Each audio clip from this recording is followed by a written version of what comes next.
Hey viewers, welcome back to the channel. Today is the end of day one of trenching day.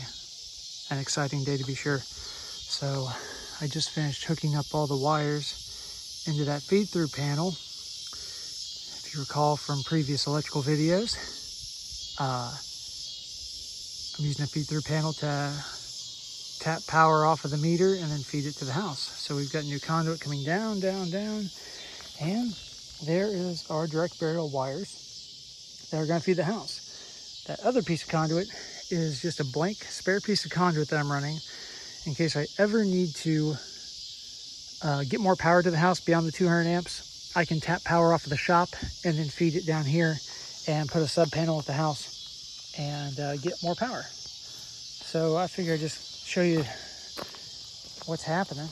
So this is the trench that got dug all the way to the house. There's the trencher that did it. Marvelous piece of equipment. I did not do this. I thought about it, but I decided not to.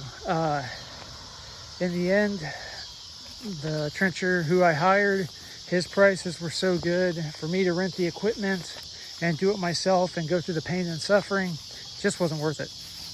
So if you're thinking about trenching a bunch of stuff yourself, maybe, but it's sure nice to have someone else do it.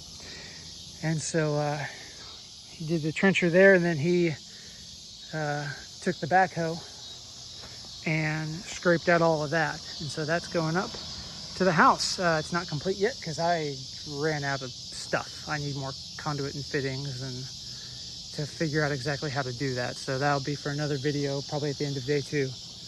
But I just wanted to show you kind of the progress. And as always, thanks for watching.